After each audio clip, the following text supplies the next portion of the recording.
रोज सकाळी घरासमोरून ती कॉलेजला जायची. रोज सकाळी घरासमोरून ती कॉलेजला जायची आणि मला घाई दाराच्या फटीतून तिला चोरलं. मन माझं जडलं पण सांगायचं ऐकायचं आहे का तुम्हाला? थांबू इंटरेस्ट एकदा तिला सांगायचं पक्क ठरवलं. माझं धाडस होत नव्हतं. मित्रांना नक्कीच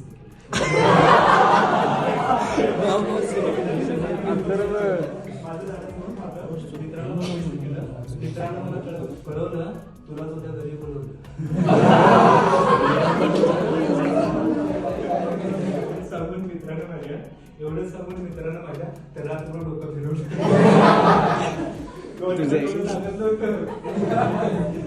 डोळं लागत नव्हतं, काय करायचं कळत नव्हतं. कारण फक्त एकच होतं, मन माझं जगलं होतं पण सांगायचं.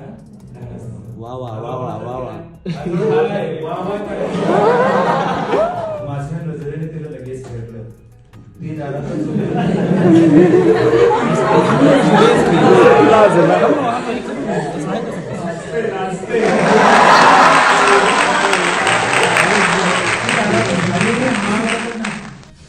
कुठेतरी लिहिलेच होते वाटतं.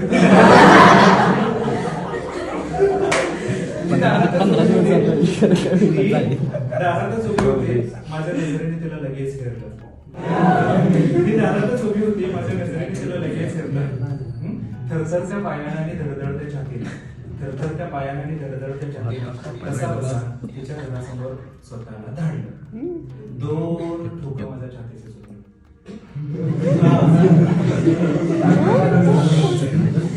2 ठोकं माझ्या छातीचं चुकलं. 2 ठोकं माझ्या छातीचं चुकलं जेव्हा नजरेनंच तिने मला जवळ बोलवलं. 2 ठोकं माझ्या छातीचं चुकलं जेव्हा नजरेनंच तिने मला जवळ बोलवलं. तरी सुद्धा धाडसानं डोळ्यात डोळा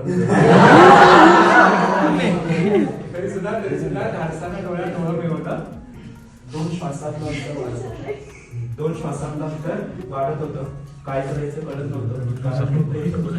मन माझं जडलं होतं पण सांगायचं धाडस नव्हतं. क्लायमॅक्स आता पुढं काय? हेल्मेट घालून जायची गरज होती मला.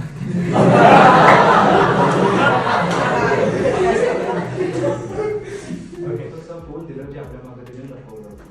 मग तिनं एक छोटंसं फूल दिलं जे आपल्या मागे तिने लपवलं होतं. माझ्यासारखंच अंग तिचं त्या फुलासोबत कापत होतं. मग जे आपल्या मागे तिने लपवलं होतं माझ्यासारखंच अंग तिचं त्या फुलासोबत कापत होतं. ते फूल तसं वाळलेलं होतं. पाकळ्या गळलेलं होतं. ते फुल कसं वाळलेलं होतं, पाकळ्या गळलेलं होतं. अर्धा देठ मोडला